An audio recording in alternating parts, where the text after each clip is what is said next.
ألف لام را تلك آيات الكتاب المبين إنا أنزلناه قرآنا عربيا لعلكم تعقلون نحن نقص عليك أحسن القصص بما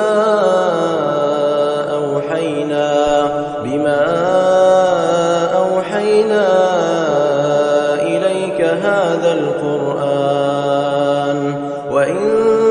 كنت من قبله لمن الغافلين إذ قال يوسف لأبيه يا أبت إني رأيت 11 كوكبا والشمس والقمر رأيتهم لي ساجدين قال يا بني لا تقصص رؤياك على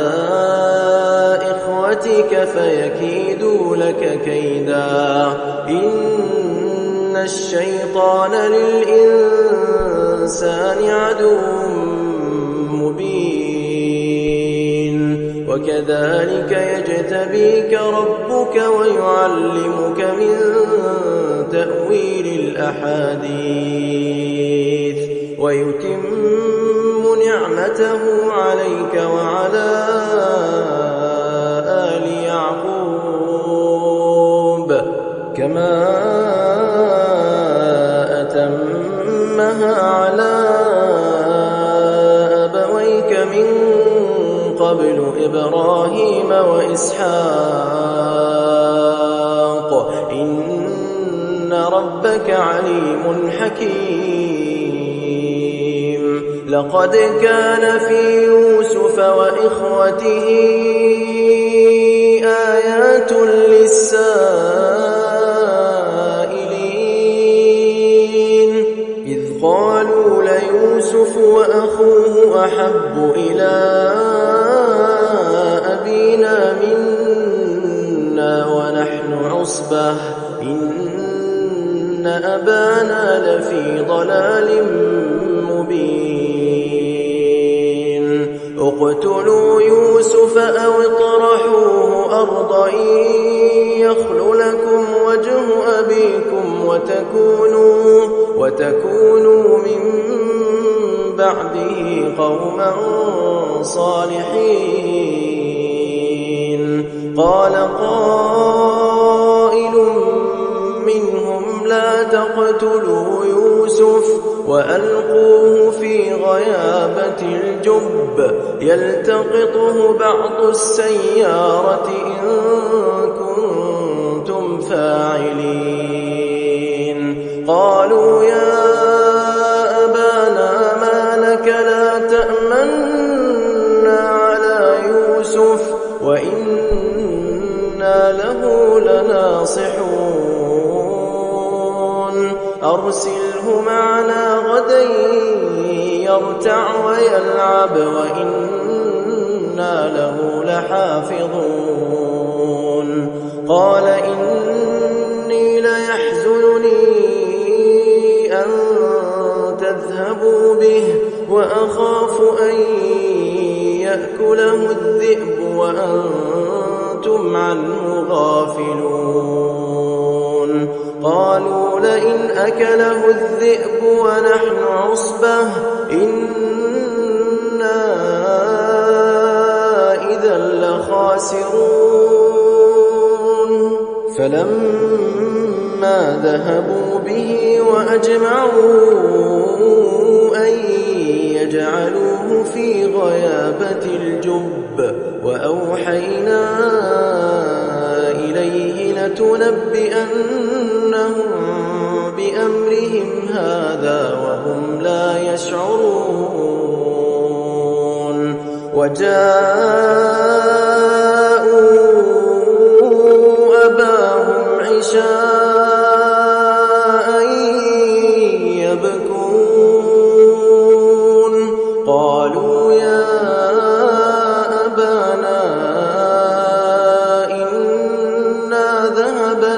فاستبق وتركنا يوسف عند متاعنا فأكله الذئب وما أنت بمؤمن لنا ولو كنا صادقين وجاءوا على قميصه بدم كذب قال بل سولت لكم أنفسكم أمرا فصبر جميل والله المستعان على ما تصفون وجاءت سيارة فأرسلوا واردهم فأدلى دلوه قال يا بشرى هذا غلام وأسروه بضاعة والله عليم بما يعملون وشروه بثمن بخس دراهم معدودة وكانوا فيه من الزاهدين وقال الذي اشتراه من مصر لامرأته أكرمي مثواه عسى أن ينفعنا أو نتخذه ولدا وكذلك مكنا ليوسف في الأرض ولنعلمه من تأويل الأحاديث والله غالب على أمره ولكن أكثر الناس لا يعلمون ولما بلغ أشده آتيناه حكما وعلما وكذلك نجزي المحسنين وراودته التي هو في بيتها عن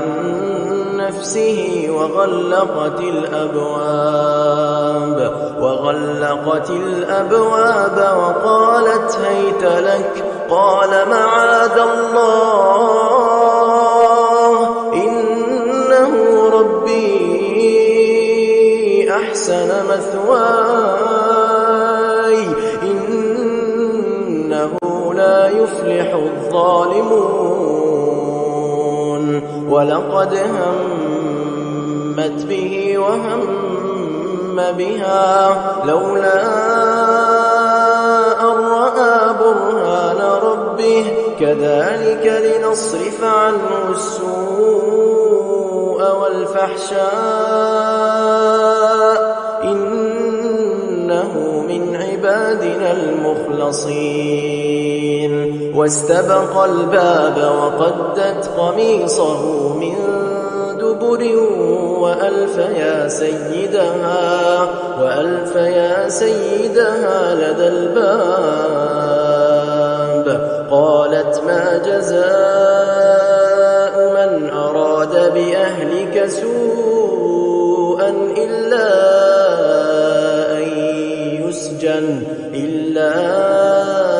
أن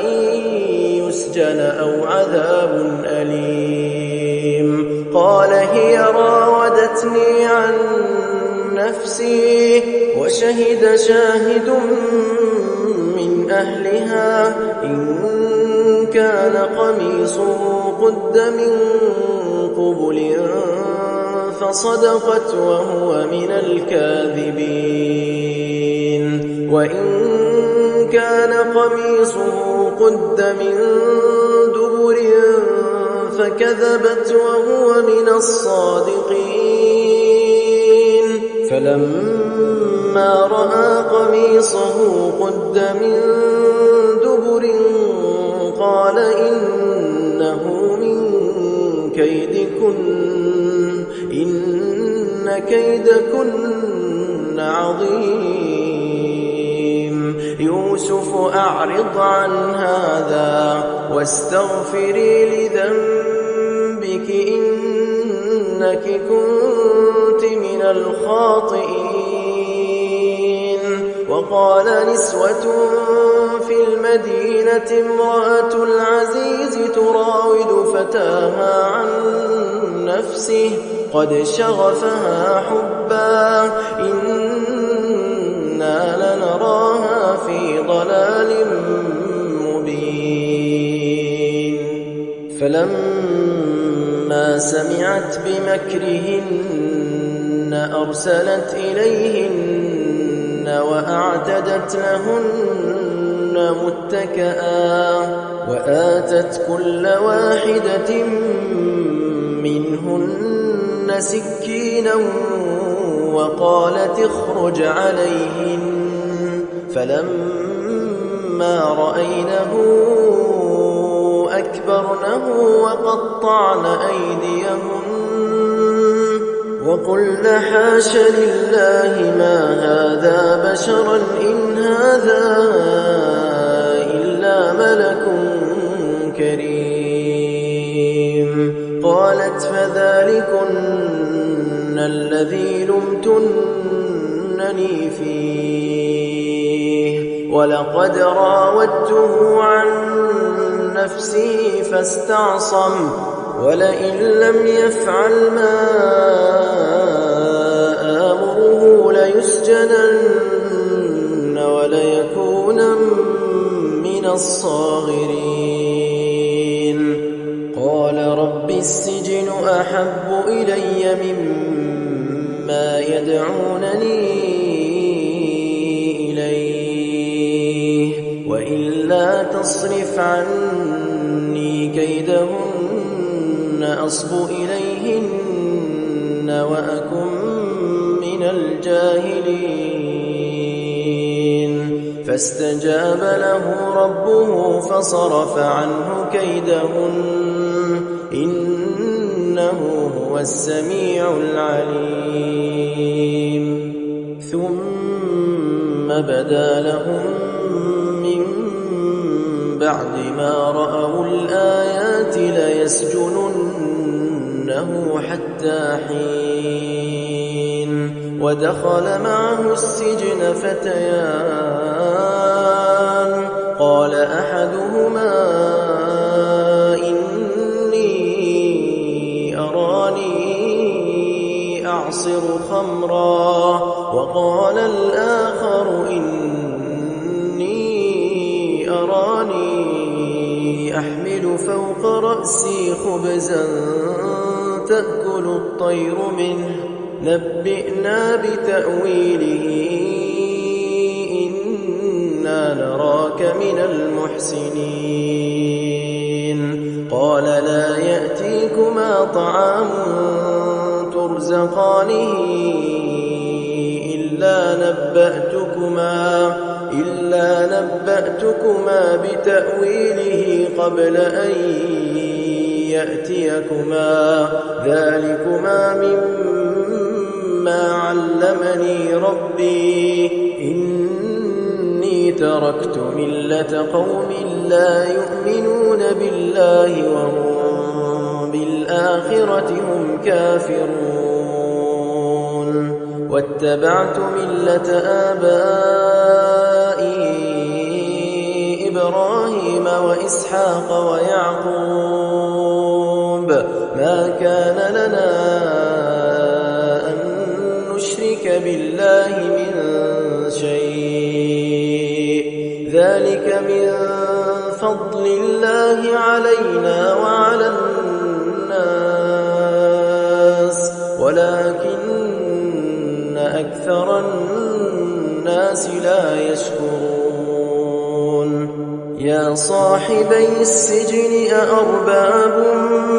متفرقون خير أم الله الواحد القهار ما تعبدون من دونه إلا أسماء سميتموها أنتم وآباؤكم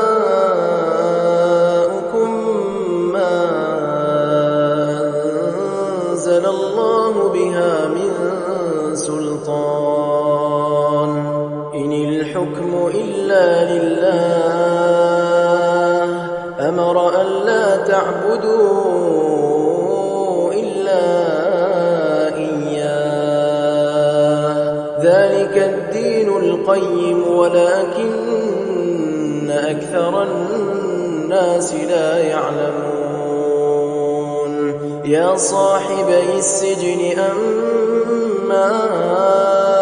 أحدكما فيسقي ربه خمرا وأما الآخر فيصلب فتأكل الطير من رأسه قضي الأمر الذي فيه تستفتيان وقال للذي ظن أنه ناج منهما اذكرني عند ربك فأنساه الشيطان ذكر ربه فلبث في السجن بضع سنين وقال الملك إني أرى 7 بقرات سمان يأكلهن 7 عجاف و7 سنبلات خضر وأخر يابسات يا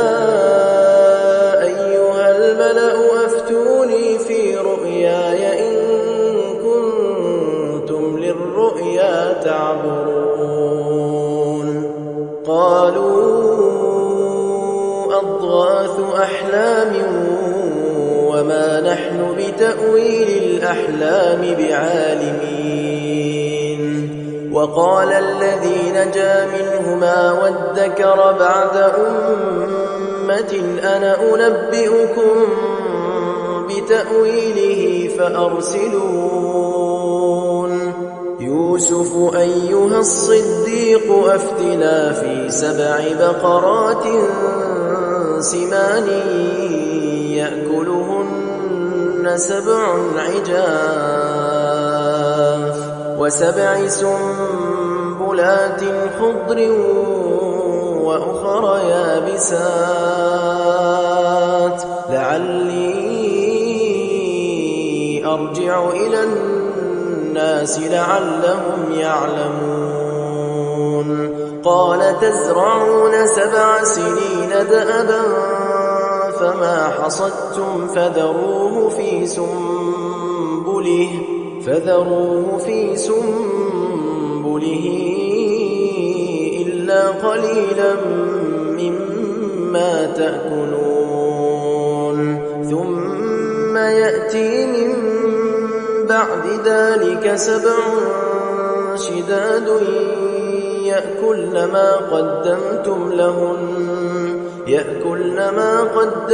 لهن إلا قليلا مما تحصنون ثم يأتي من بعد ذلك عام فيه يغاث الناس وفيه يعصرون وقال الملك ائتوني به فلما جاءه الرسول قال ارجع إلى ربك فاسأله ما بال النسوة اللاتي قطعن أيديهن إن ربي بكيدهن عليم قال ما خطبكن إذ راوتن يوسف عن نفسه قلن حاش لله ما علمنا عليه من سوء قالت امرأة العزيز الآن حصحص الحق أنا راودته عن نفسه وإنه لمن الصادقين ذلك ليعلم أني لم أخنه بالغيب وأن الله لا يهدي كيد الخائنين وما أبرئ نفسي إن النفس لأمارة بالسوء إلا ما رحم ربي إن ربي غفور رحيم. وقال الملك ائتوني به أستخلصه لنفسي فلما كلمه قال إنك اليوم لدينا مكين أمين. قال اجعلني على خزائن الأرض إني حفيظ عليم. وكذلك مكنا ليوسف في الأرض يتبوأ منها حيث يشاء نصيب برحمتنا من نشاء ولا نضيع أجر المحسنين. ولأجر الآخرة خير للذين آمنوا وكانوا يتقون. وجاء إخوة يوسف فدخلوا عليه فعرفهم وهم له منكرون. ولما جهزهم بجهازهم قال ائتوني بأخ لكم من أبيكم ألا ترون أني أوفي الكيل وأنا خير المنزلين. فإن لم تأتوني به فلا كيل لكم عندي ولا تقربون. قالوا سنراود عنه أباه وإنا لفاعلون. وقال لفتيانه اجعلوا بضاعتهم في رحالهم لعلهم يعرفونها إذا انقلبوا إلى أهلهم لعلهم يرجعون. فلما رجعوا إلى أبيهم قالوا يا أبانا منع منا الكيل فأرسل معنا أخانا نكتل وإنا له لحافظون. قال هل آمنكم عليه إلا كما أمنتكم على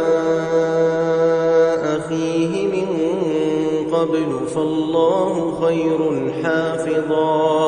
وهو أرحم الراحمين. ولما فتحوا متاعهم وجدوا بضاعتهم ردت إليهم قالوا يا أبانا ما نبغي هذه بضاعتنا ردت إلينا ونمير أهلنا ونحفظ أخانا ونزداد كيل بعير ذلك كيل يسير.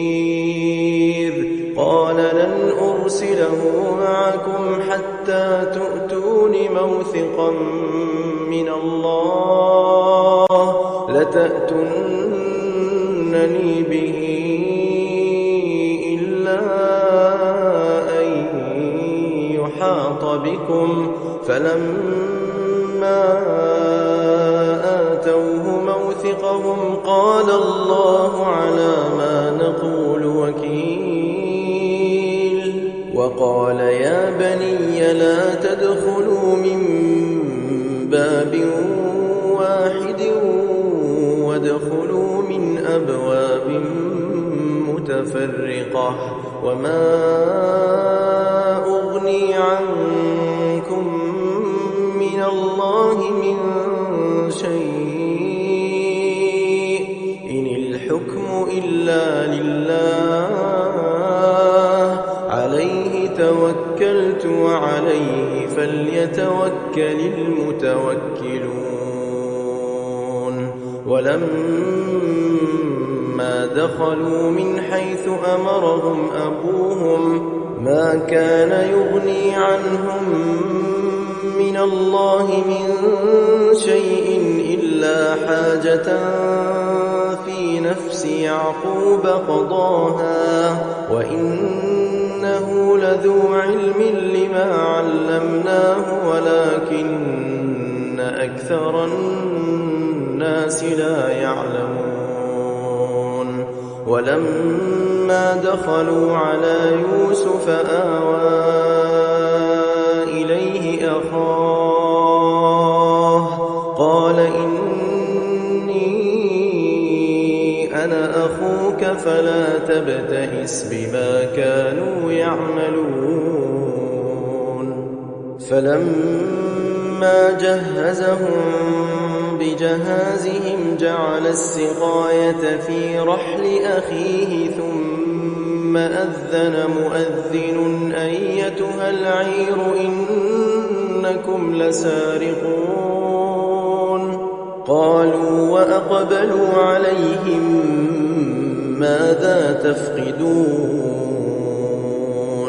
قالوا نفقد صواع الملك ولمن جاء به حمل بعير وأنا به زعيم قالوا تالله لقد علمتم ما جئنا لنفسد في الأرض وما كنا سارقين قالوا فما جزاؤه إن كنتم كاذبين قالوا جزاؤه من وجد في رحله فهو جزاؤه كذلك نجزي الظالمين فبدأ بأوعيتهم قبل وعاء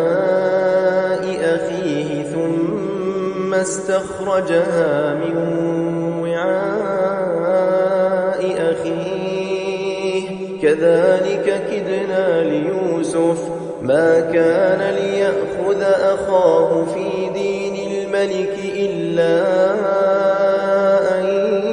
يشاء الله نرفع درجات من نشاء وفوق كل ذي علم عليم قالوا إن يسرق فقد سرق أخ له من قبل فأسرها يوسف في نفسه ولم يبدها لهم قال أنتم شر مكانا والله أعلم بما تصفون قالوا يا أيها العزيز إن له أبا شيخا كبيرا فخذ أحدنا مكانه إنا نراك من المحسنين قال معاذ الله أن نأخذ إلا من وجدنا متاعنا عنده إنا إذا لظالمون فلما استيئسوا منه خلصوا نجيا قال كبيرهم ألم تعلموا أن أباكم قد أخذ عليكم موثقا من الله ومن قبل ما فرطتم في يوسف فلن أبرح الأرض حتى يأذن لي بي أو يحكم الله لي وهو خير الحاكمين ارجعوا إلى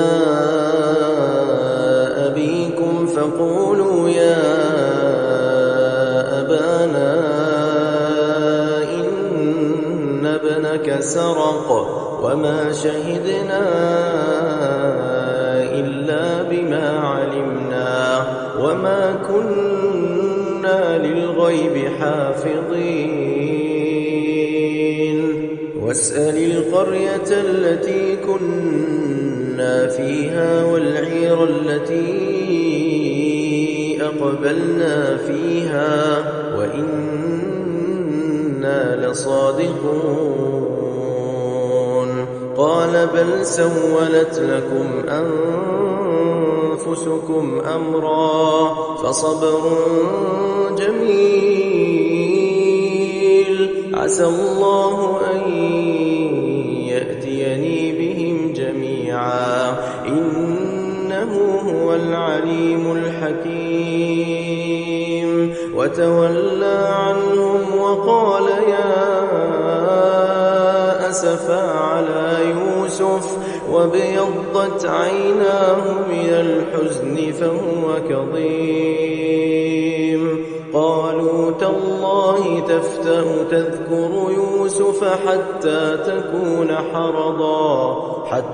تكون حرضا أو تكون من الهالكين قال إنما أشكو بثي وحزني إلى الله وأعلم من الله ما لا تعلمون يا بني يذهبوا فتحسسوا من يوسف وأخيه ولا تيأسوا من روح الله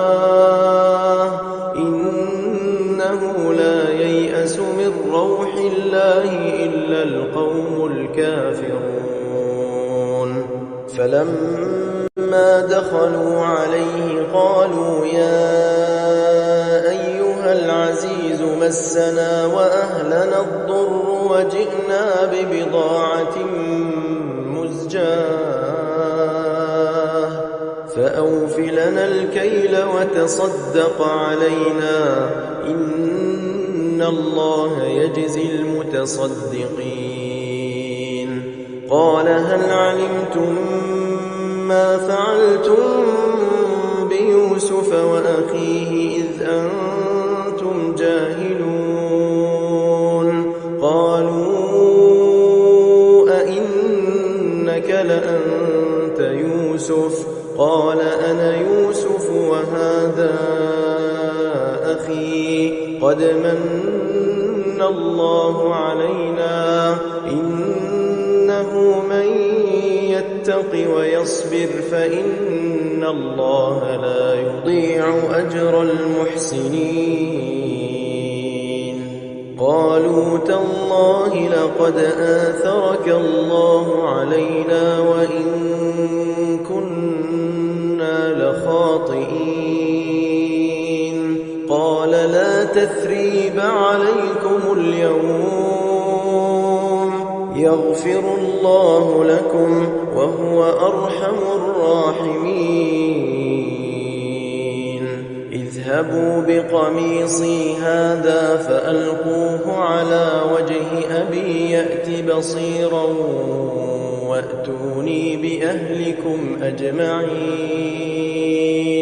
ولما فصلت العير قال أبوهم إني لأجد ريح يوسف لولا أن تفندون قالوا تالله إنك لفي ضلالك القديم فلما أن جاء البشير ألقاه على وجهه فارتد بصيرا قال ألم أقل لكم إني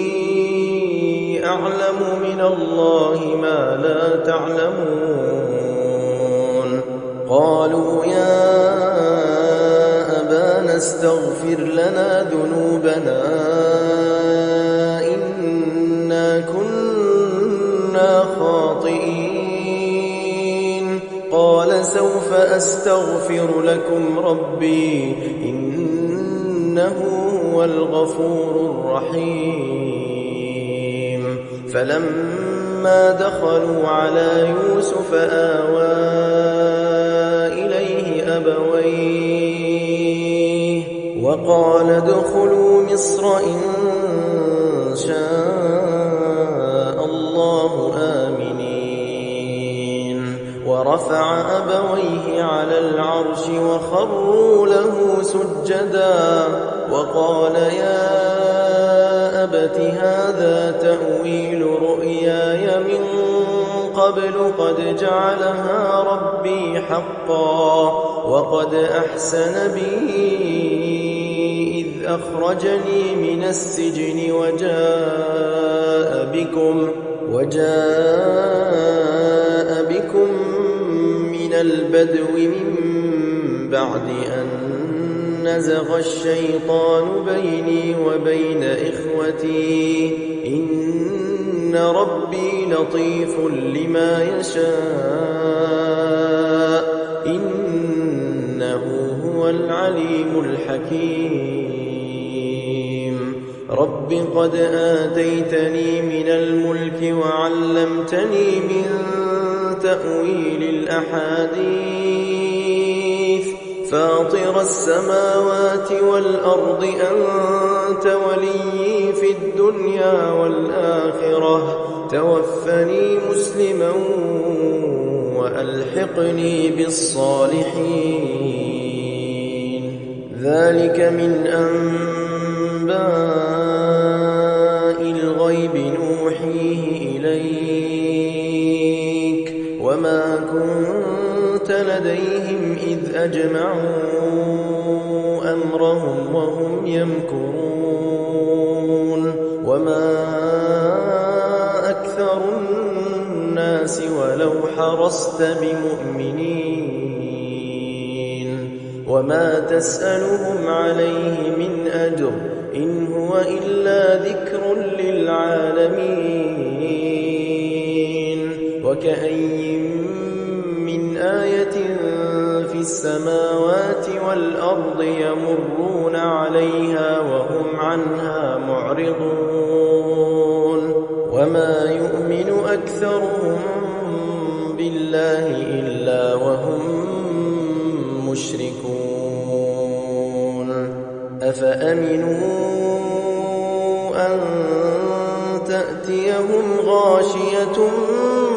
من عذاب الله أو تأتيهم الساعة بغتة وهم لا يشعرون قل هذه سبيلي أدعو إلى الله على بصيرة أنا ومن اتبعني وسبحان الله وما أنا من المشركين وما أرسلنا من قبلك إلا رجالا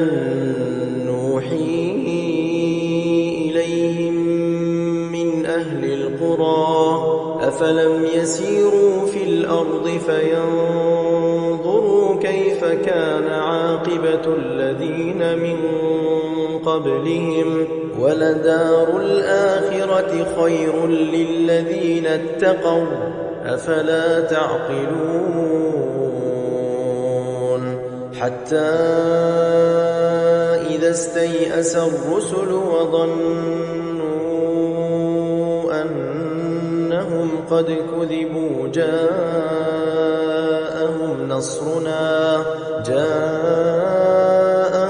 نصرنا فنجي من نشاء ولا يرد بأسنا عن القوم المجرمين لقد كان في قصصهم عبرة لأولي الألباب ما كان حديثا يفترى ولكن تصديق الذي بين يديه وتفصيل كل شيء وهدى ورحمة لقوم